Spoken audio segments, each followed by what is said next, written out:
오늘 이렇게 예배 자리에 오신 여러분들을 진심으로 환영하며 축복합니다.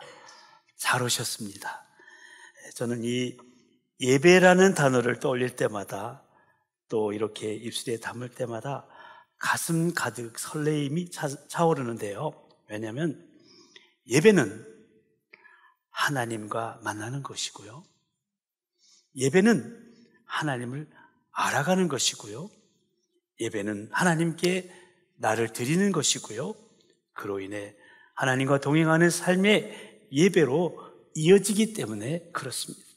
실로 예배란 영국 성공의 캔터베리 주교였던 윌리엄 템플이 내린 정의처럼 우리의 모든 인격을 하나님께 순종하는 것이며 하나님의 거룩하심으로 우리의 의식을 소생시키는 것이며 그의 진리로서 우리의 생각을 자라게 하는 것이며 그의 아름다우심으로 우리의 상상력을 정결케 하는 것이며 그의 사랑을 향해 우리의 마음을 여는 것이며 그의 목적에 우리의 의지를 복종시키는 것입니다. 이렇게 놀라운 이 예배 자리에 늘 그리운 나의 친구 우리 길성근 장로님과 함께 있다는 것, 그리고 그리스도 예수 안에서 하나님의 동역자 된 우리 귀하신 우리 김경성 목사님과 예수 그리스도의 보혈로 한 피 받아 한 몸 이룬 형제 자매로서 오렌지 카운티 영락교회를 이루어 그 몸을 세워가고 있는 보배로운 성도님들과 함께 우리에게 행하신 하나님의 놀라운 일들을 감사함으로 찬양하고 또 그 하나님의 말씀을 전하며 듣는다는 것이 얼마나 감격스러우며 감동이 되는지 모릅니다. 저는 지지난 금요일부터 캐나다 토론토에서 2박 3일 진행되는 차영지 집회에 참석해서 은혜를 나눴어요. 차영지란 Spiritual Leader for Next Generation. 좀 발음이 안 좋더라도 이해해 주시기 바랍니다. 즉 차세대 영적 지도자의 줄임말로 한마디로 다음 세대를 믿음의 세대로 세우자는 미래 선교의 비전이 되겠는데요. 지난 주일에는 이런 차영지 운동을 벌이고 있는 동기 허천혜 목사님이 심호하고 있는 토론토 말씀의 교회에서 창립 20주년 기념주일 예배에서 다음 세대의 브릿지로 견고하게 서 있으라는 말씀으로 설교를 했는데, 사실은 그 설교를 가지고 오렌지 카운티 영락교회에서 나누려고 했어요. 왜냐하면 영락교회 5대 비전 중에 하나가 다음 세대를 세우는 헌신이기 때문이었습니다. 근데 갑자기 우리 김경석 목사님께서 카톡으로 문자를 주셨어요. 내용인즉슨 2023년도 비전이 예수의 증인이 되는 교회라고 하시면서 그 일환으로 9월부터는 추수감사주일에 있게 되는 전도 축제를 향해서 달려가게 되니까 영혼 구원에 대한 설교를 해 주십사 하는 겁니다. 그것도 설교 시간은 딱 30분에서 35분입니다. 이렇게 왔어요. 이제 제가 설교자로 초청받아 이제 갈 때마다 거기에서 요구하는 것은 본문과 설교 제목뿐이었는데요. 그래서 어떤 설교를 할까 정할 때는 그 해당 교회 홈페이지에 들어가서 그 교회 비전이 무엇인지, 그 한 해의 표어가 무엇인지, 중점 사역이 무엇인지 검색하며 준비를 하는데 이렇게 구체적으로 요구하시는 분은 처음 뵀어요. 그분이 바로 김경성 목사님이세요. 정말 목회를 잘 하시겠구나라는 생각이 들었고요. 오렌지 카운티 영락교회는 여기 보니까 두 번째 행복한 교회구나 확신이 들면서 추수감사주일에 있을 전도 축제에 많은 영혼들이 초청되어 와서 예수님을 만나기를 위해 기도하면서 설교를 준비하게 되었습니다. 제가 섬기고 있는 우리 도봉교회도 이런 VIP 초청 축제를 특별히 코로나 이전까지 또 활발하게 했어요. 10월 셋째 주일을 VIP 초청 축제라는 이름으로 전도 축제를 했는데요. VIP란 이미 짐작하시겠지만 전도 대상자를 말하는 것으로서 Very Important Person의 약자로서 매우 중요한 사람이란 뜻이죠. 이렇게 이름을 정하게 된 근거는 이사야 43장 4절 말씀에 근거합니다. 거기 보면은 내가 내 눈에 보배롭고 존귀하며 내가 너를 사랑하였은즉 내가 네 대신 사람들을 내어주며 백성들이 네 생명을 대신한다고 하십니다.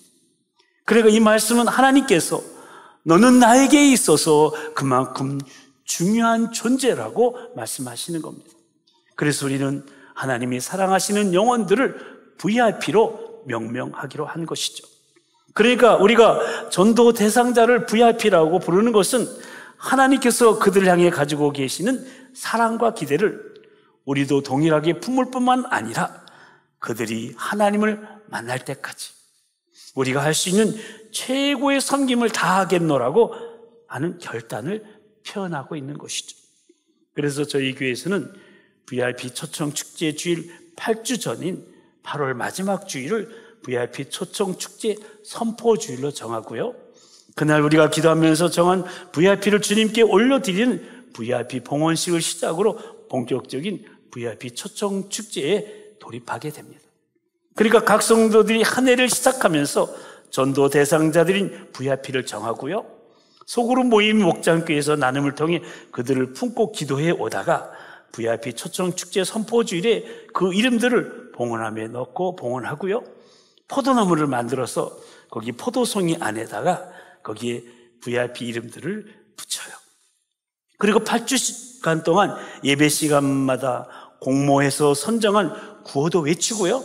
주제 찬송도 부르고 마지막 한 주간은 VIP 초청 특별 새벽 기도로 모여서 온교가 합심하여 그 이름들을 불러가며 기도하면서 VIP 초청 축제 주일에 초청 주일에 그들을 초대하는 거예요.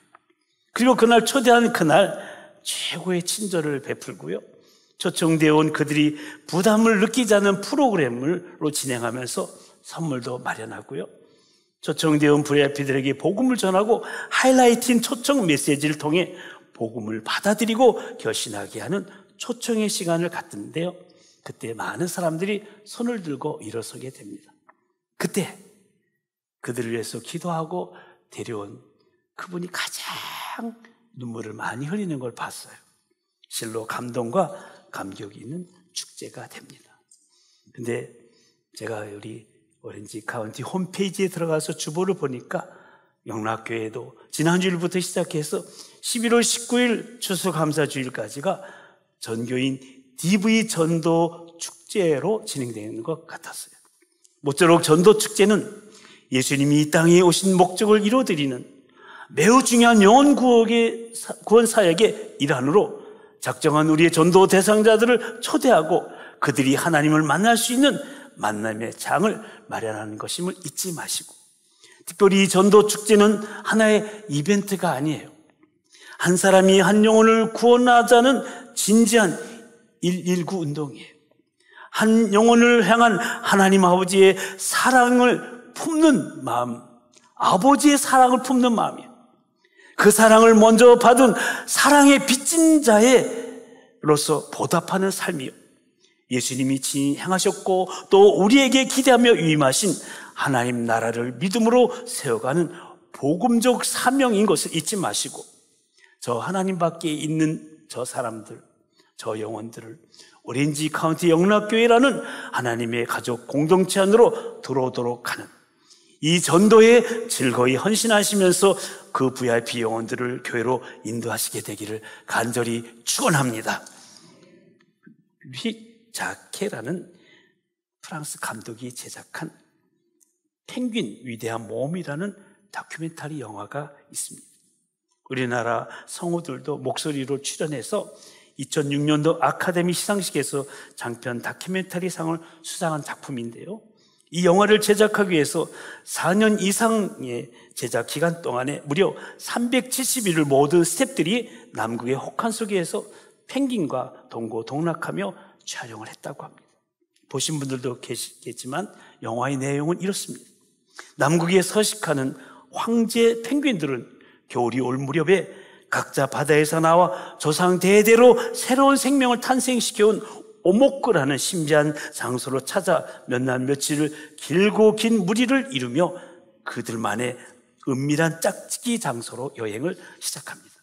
그리고 신기하게도 같은 날 같은 장소에 전부 집합한 이 황제 펭귄들은 암컷과 수컷은 모두 일부 1초로 짝짓기를 한 후에 귀한 알을 낳습니다.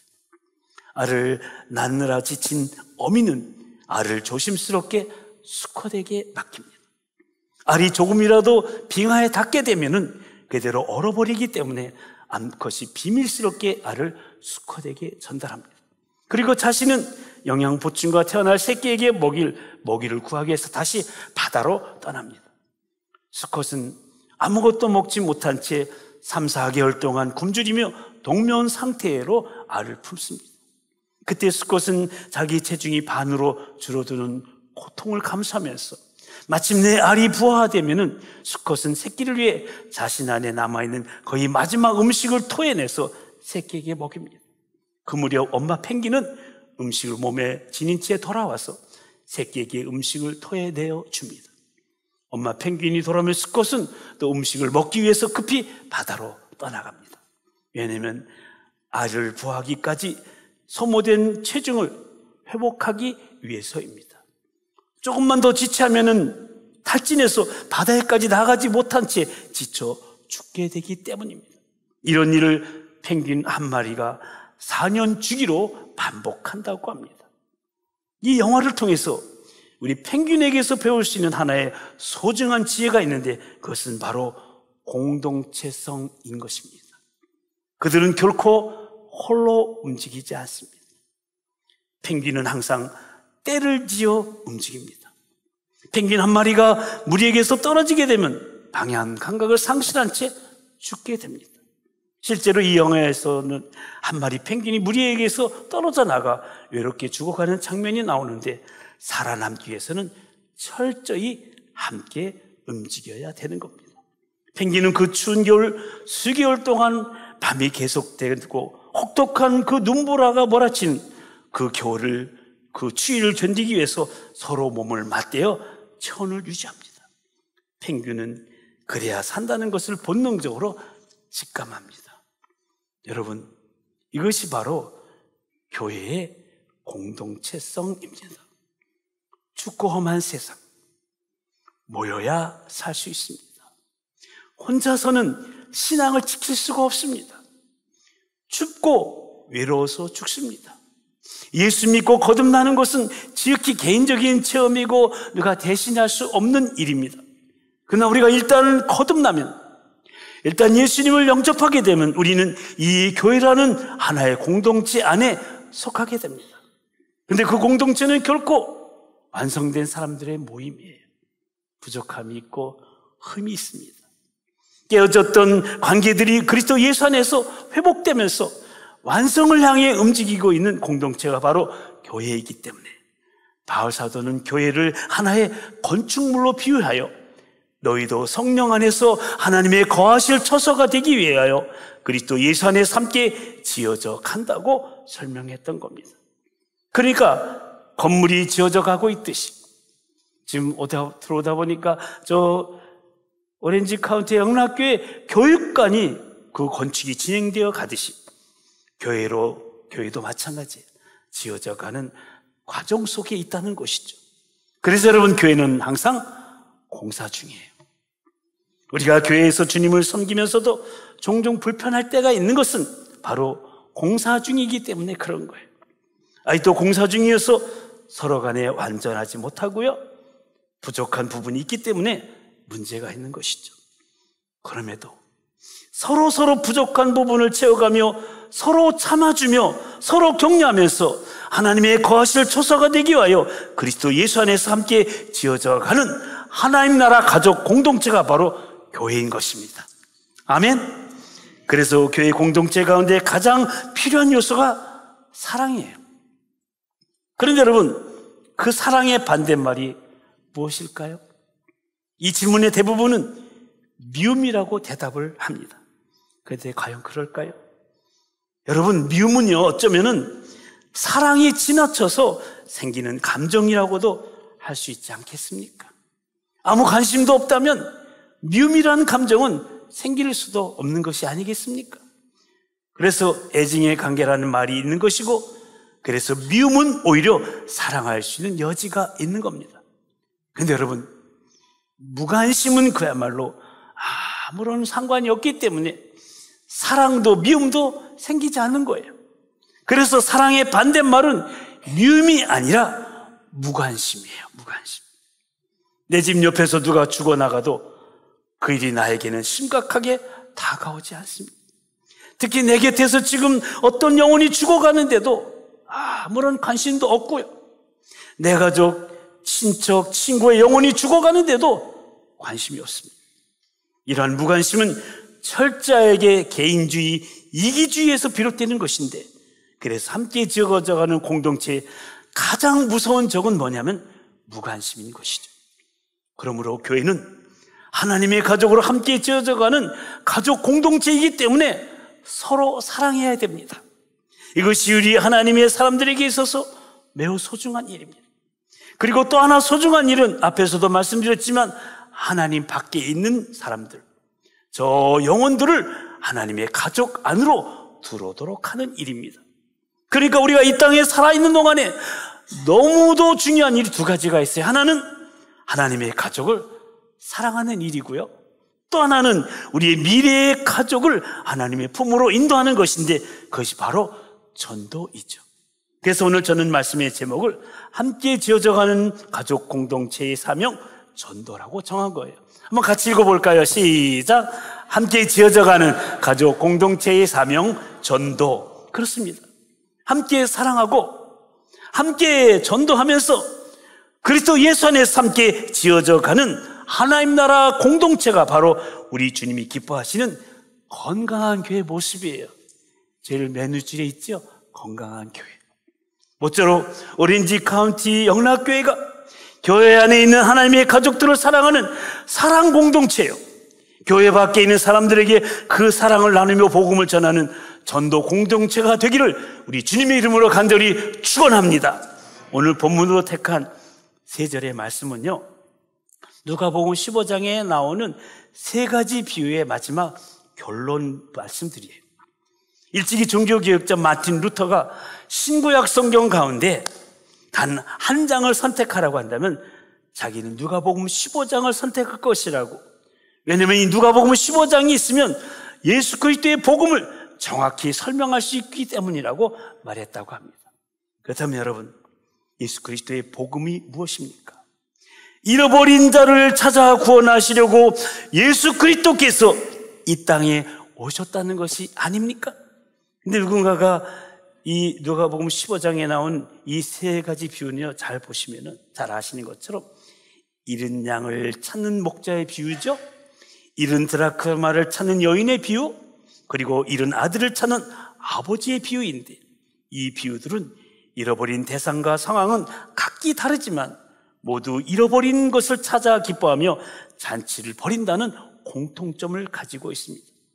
그러니까 잃어버린 것을 찾아 기뻐하는 목자, 여인, 아버지의 마음이 곧 우리 하나님 아버지의 마음이요, 잃어버린 영혼들을 찾는 것이 하나님 아버지의 뜻이요, 이를 위해 이 아버지의 뜻을 이루기 위해서 예수 그리스도께서 하늘 영광 버리시고 낮고 천한 이 땅에 오셨다는 겁니다. 이것이 복음이고 이 사실을 전하는 것이 전도이고, 이 전도가 바로 함께 지어져가는 가족 공동체의 사명이라는 겁니다. 근데 우리가 오늘 비유에서 간과하지 말아야 될 것이 있어요. 영혼을 찾는 일, 복음 위해서 헌신하는 일, 전자계산기 두드려서 하는 일이 아니라는 사실입니다. 여러분 한번 생각해 보십시오. 잃은 양 한 마리를 찾았다고 동네 사람들을 다 불러다 모아놓고 잔치를 벌입니다. 그러니까 목자의 음성을 듣지 않고 길잃어버린 그 양 한 마리를 찾아놓고 잔치를 위해서는 그 양 한 마리 값보다 더한 비용이 드는 거예요. 또 동전 하나를 찾고 나서 벗과 이웃들을 골라 모아서 잔치를 벌입니다. 동전 하나 찾고 동전 몇 잎을 사용했을 겁니다. 이런 손해보는 장사가 어디 있습니까? 특히 집을 나가 허랑방탕하게 재산을 다 탕진하고 돌아온 그 아들을 위해서 큰 잔치를 벌입니다. 살진 송아지를 잡고 좋은 옷을 입히고 금가락지를 끼웁니다. 수지타산 따져보면 맞지 않는 일이에요. 집에 있던 이 마다들이 화가 났던 것도 이 때문이지 않습니까? 세상적인 기준으로 이해가 되지 않는 일입니다. 그러니까 이 비유를 통해서 우리가 발견하게 되는 것은 전도는 손익계산 따질 일이 아니라는 거예요. 그 잃어버린 한 영혼을 찾고자 하는 하나님 아버지의 마음이 그토록 절실함을, 하나님의 절실함을 깨달으라는 거예요. 집 나간 아들 돌아가기만을 기다리는 아버지의 그 절절한 마음을 헤아리라는 거예요. 그것을 깨달으라고 우리 주님 비유로 말씀하신 겁니다. 이렇게 우리 주님은 그릇 행하여 각기 제 길로 갔던 양 같은 우리 한 사람 저와 여러분을 찾아주신 거예요. 돌아오도록 기다려주신 거예요. 그래서 우리는 예수님의 빚값으로 사신 양이요 돌아온 아들이 된 겁니다. 그리고 예수님의 몸된 교회를 이루는 가족 공동체가 되어서 하나님의 성전을 지금 이루어가고 있는 겁니다. 그렇다면 그런 우리 가족 공동체가 이제는 어떻게 살아야 할까요? 함께 전도해야 됩니다. 잃어버린 영혼들을 찾아 우리 가족 공동체로 데려와야 합니다. 우리와 같은 하나님의 가족이 되게 하기 위해서 기다리고 기도하고 또 기다려 주어야 합니다. 그래서 한 생명을 살리기 위해 달리는 119 구조대원과 같은 심정으로 살아야 됩니다.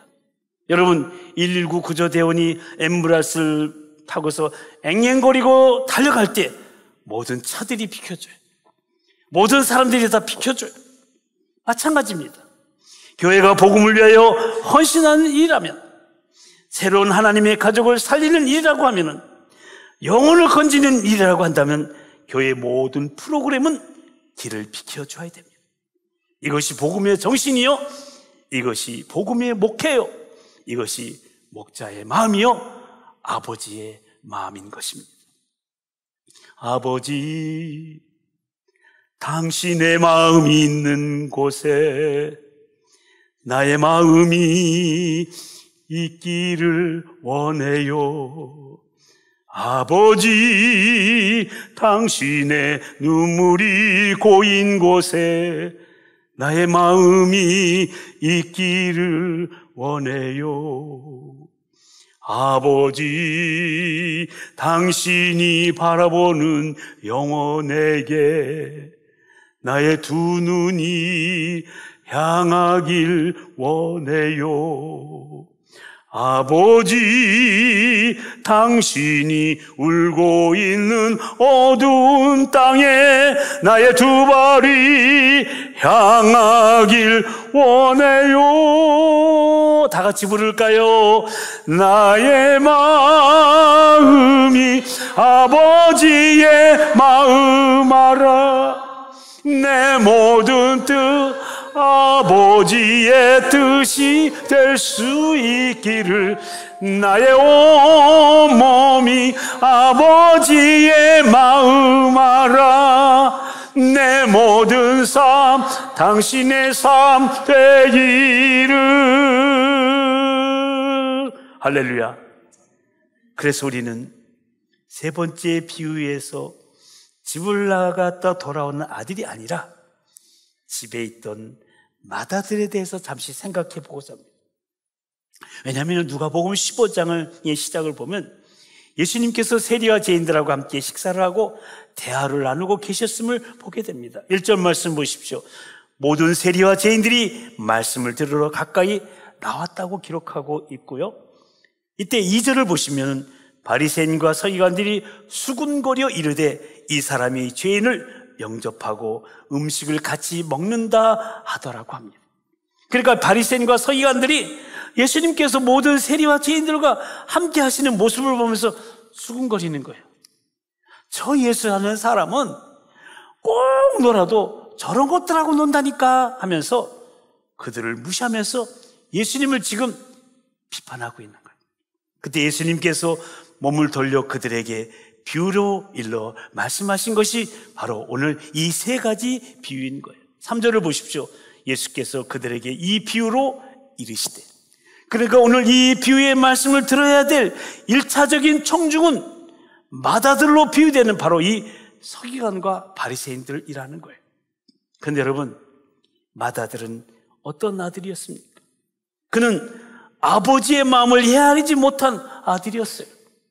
아버지가 왜 맛있는 반찬을 드시면서도 눈물을 흘리고 계시는지, 따뜻한 이불을 덮고 주무시면서도 왜 추하고 계시는지, 왜 대문을 잠글 수가 없는지, 아버지의 고통을 외면하고 살았던 못난 자식이 바로 이 맏아들이었습니다. 동생이 돌아왔을 때 잔치를 벌이고 너무나도 기뻐하는 아버지의 마음에 초를 치는, 잔치집 분위기를 완전히 망가뜨린 아들이었습니다. 그러니까 맏아들은 아버지의 마음을 전혀 이해하지 못했던 거예요. 또한 그는 동생을 형제로 여기지 않는 아들이었어요. 밭에 있다 돌아와 보니 집안에 막 잔치가 벌어지고 있는 거예요. 근데 이 맏아들은 집 안으로 들어가지도 않고 창 너머에 종을 불러냅니다. 야, 무슨 일이냐? 묻습니다. 그때 종이 말합니다. 27절 말씀이죠. 당신의 동생이 돌아왔음에 당신의 아버지가 건강한 그를 다시 맏아들에게 됨으로 인하여 살진 송아지를 잡았나이다. 여기서 종은 제대로 말한 거예요. 당신의 동생이라. 그러니까 돌아온 작은 아들은 다른 누군가 아니라 바로 당신의 동생이라고 말한 거예요. 근데 이 맏아들을 보십시오. 한 번도 자기 동생을 향하여 내 동생이라고 말하지 않습니다. 오늘 본문 32절에서도 보면 아버지가 맏아들에게 이 내 동생은 죽었다가 살아났다고 말씀합니다. 내 동생, your brother. 그러나 이 맏아들은 끝까지 자기 동생이란 말을 하지 않습니다. 누가복음 15장 29절부터 30절까지 말씀을 우리 한번 같이 읽어보실까요? 다 같이 시작. 아버지께서 대답하여 이르시되 내가 여러 해 아버지를 섬겨 명을 어김이 없거늘 내게는 염소 새끼라도 주어 나의 내 것으로 즐기게 하신 일이 없더니 아버지의 삶을 장녀들과 함께 삼켜버린 이 아들이 돌아오매 이를 위하여 살진 송아지를 잡으셨나이다. 이거 보십시오. 이 아들이라고 말을 했어. 영어 성경을 보면 당신의 이 아들, this son of yours. 이 맏아들에게는 한 번도 내 동생이라는 의식이 없어요. 단지 아버지의 살림을 다 탕진해버린 못된 아들로만 여기고 있었던 거예요. 그러니까 자기 동생을 형제로 여기지 않은 거예요. 그렇기 때문에 이 맏아들은 동생을 찾을 열정을 잃어버린 아들이었어요. 아니, 지금까지 아예 찾을 마음도 없었던 거예요. 이 맏아들이 자기 동생에 대해서 아버지께 말하는 것을 다시 보십시오. 뭐라고 말합니까? 아버지의 살림을 장녀들과 함께 삼켜버린 이 아들이라고 말합니다. 근데 여러분, 둘째 아들이 그렇게 했다고 누가 얘기했습니까? 성경에도 없고 아무도 없어요. 아무 그력이 없어요. 맏아들이 그런 거예요. 사실 성경상으로 둘째 아들이 사업을 하다가 망했는지, 건물을 짓다가 홍수에 날려버렸는지, 사기를 당했는지 알 길이 없어요. 단지 앞에 13절에서 둘째 아들이 재물을 다 모아가지고 먼 나라에 가 거기서 허랑방탕하여 그 재산을 낭비했다고 기록하고 있습니다. 근데 여러분, 이 허랑방탕이라고 번역된 원어적 의미는 구원의 삶에 합당하지 않게라는 뜻이에요. 그러니까 창녀들과 함께 삼켜버렸다. 이 말은요, 맏아들이 지어낸 말이에요. 둘째 아들을 나쁜 아들로 홍평한 거예요. 이 말은 비난이에요. 사실이 아닐 수도 있어요. 그리고 설령 그것이 사실이라 할지라도 어떻게 그 아픈 부분만을 과장하여 이렇게 얘기할 수 있습니까? 그것은 자기 동생에 대한 사랑을 잃어버린 반증인 거예요. 근데 예수님께서는 지금 바리새인과 서기관들이 바로 너희들이 맏아들 같은 존재라는 거예요. 왜냐하면 그들은 자기들끼리만 교제했어요. 세리와 죄인들을 무시했어요. 그 영혼들이 돌아오는 것이 하나님 아버지의 뜻인데 그 뜻은 헤아리지 않은 채 형식과 자기 의에 빠져서 자랑하며 오만하게 남을 정죄하며 잃어버린 영혼들에 대해서는 도무지 관심이 없는, 복음을 전할 마음이 전혀 없는 강박한 신앙인들이었기 때문에 그래요. 그러니까 신앙생활 하면서도 구원의 감격과 감사를 잃어버리고 형식적이며 습관적인 타성에 젖어버린 나머지 하나님 아버지의 뜻인 영혼 구원에는 무관심한, 그야말로 복음의 열정을 상실한 오늘날의 교회가 바로 바리새인이요 서기관이요 마다들이라는 겁니다. 여러분, 우리 주변에 아직 돌아오지 않은 탕자들이 얼마나 많이 있습니까? 그들도 구원받아야 될 대상들입니다. 그들은 세상의 주염 열매에 지쳐 있습니다. 목말라 하고 있고 허기져 있습니다. 그들은 이 둘째 아들처럼 돌아와 함께 천국 가족이 되어야 될 하나님의 VIP들이요 우리의 VIP들인 겁니다. 우리는 이 사실을 잃어버리면 안 돼요. 제가 전도사 시절에 수요일날 청년 담당이었는데 면담을 요청하는 거예요. 근데 제가 약속이 선약이 있어서 토요일날 예배 시간 전에 만나자, 3일 뒤에 만나자고 헤어졌어요. 근데 여러분, 그 이튿날 한강에 제2한강교에서 투신 자살해서 죽었어요. 제 목회 여정에 참 마음 아픈 사건이에요. 그날 내가 다 약속을 취소하고 이 청년하고 좀 면담을 했습니다. 사살은 막지 않았을까? 근데 그 이튿날 보니까 투신 자살해서 제2한강교 다리 밑에 건져냈는데 바로 그 청년이에요. 얼굴도 잘생기고 직장도 참 좋은 친구였는데 그런 아픈 기억이 나요. 그런 사람들이 우리 주변에 여러분 곁에 많이 있다는 거예요. 찬송가 이런 찬상이 있죠. 눈을 들어 하늘 보라, 어지러운 세상 중에 곳곳마다 상한 영의 탄식 소리 들려온다. 빛을 잃은 많은 사람 길을 잃고 헤매이며 당자처럼 기진하니 믿는 자여 어이할꼬. 그런데 우리가 그들을 우리의 마음에 품지 않는다면 우리는 마다들의 잘못을 저지르고 있는 거예요. 그래서 이렇게 전도 대상자들을 정하고 사랑으로 섬기며 그들이 전도 축제에 초청되기를 기대하고 기도하며 기다리면서 우리가 할 수 있는 최선의 노력을 기울이고 있는 거예요. 모쪼록 이번에 진행되는 전교인 TV 전도 축제에 초청되어 그들의 삶이 놀랍게 변화될 줄로 믿고 함께 전도하며 기도함을 통해 예수 증인이 되는 교회로서의 그 사명을 다하는 여러분들이요, 여러분들의 가정이요, 또 목장이요, 또 각 기관이요 준비하는 사역팀 다 되시기를 바랍니다.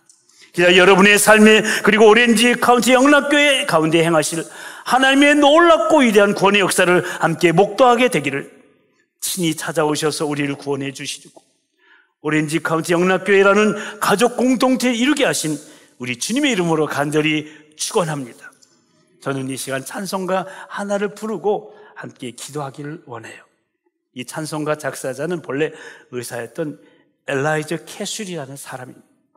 그는 성공적인 의사하고 평신도 지도자로서 자신의 직업의 장에서 모범적인 삶을 살고 그가 출석하는 네브라스카의 한 침례교회에서 모범적으로 봉사하며 던 그런 분이었어요. 그는 특히 전도의 특별한 사명을 느끼며 병원에서 많은 환자들을 전도하고 언제 어디서나 자신의 삶의 이유, 존재의 이유는 복음 전도라고 고백하는 그런 분이었다고 합니다. 근데 그에게 어느 날 누군가가 돈 버는 것보다 전도하시는 것이 그렇게 더 좋으냐고 하는 질문을 받았을 때 그렇고 말고요. 결국 우리는 이 땅에서 나그네가 아닙니까? 나그네 인생에서 영혼 구원보다 더 가치 있고 고귀한 일이 어디에 있겠습니까? 전도는 천사도 흠모하는 일인데요라고 대답을 했습니다. 근데 이때 옆에 있던 음악 전공자였던 그의 아내가 천사도 흠모하는 일이라는 그 말에 감동을 받았어요. 집에 돌아와서 남편에게 그 말로 가사를 쓰면 자기가 거기다 곡을 붙이겠다고 했어요. 이 부부의 고백으로 한 찬송가가 탄생하게 되었는데 그 찬송가가 바로 찬송가 508장 우리가 지금은 나그네 되어도 라는 찬송입니다. 근데 그의 나이 60이 넘기면서 그의 마음에 파트타임이 아니라 풀타임으로 자신의 전 시간을 들여서 복음을 전하고 싶은 그 불타는 마음을 견디지 못해 의사직을 내려놓고 그는 목회에 헌신하게 됩니다. 더 이상 돈도 못 벌고 어떤 면에서는 인간적인 명예도 못 받게 되었지만 그는 너무도 기쁘고 너무 감사해서 그의 첫 부임지인 콜로라도 덴버의 작은 한 침례교회의 목사로 부임하면서 이 부부는 취임 예배 때 취임사를 대신해서 이 찬송을 불렀다고 합니다. 근데 이 캐슬이 이 교회 목사로 부임한 지 얼마 안 되어서 그 아내가 그만 교통사고로 세상을 떠나게 됩니다. 그때 누군가가 장례식장에 와서 그에게 이런 말을 했다고 합니다. 목사 되신 것 후회하지 않으시냐고. 목사가 안 되시고 의사 그냥 하셨으면은 부인이 그렇게 빨리 가지 않으실 수도 있는 것이 아니었냐고. 그때 캐슬의 대답이 무엇인지 아십니까? 제 아내는 우리가 지금은 나그네 되어도 찬송을 작곡하면서 제게 이런 말을 했습니다. 나그네 인생길에 행복한 전도자 곁에 머물게 됨이 자기 행복이라고. 혹시 자기가 먼저 이 세상을 앞서 가는 일이 있으면 난 변함없이 당신의 하늘의 응원자가 되어서 함께 복음의 증인이 될 것이라고. 집사람하고 이 부분에 와서 저하고 같이 부둥켜 안고 울었어요. 제 아내가 먼저 울더라고요. 그리고 그는 자기 아내 장례식에서 회중들이 이 찬송을 불러줄 것을 요청했다고 합니다.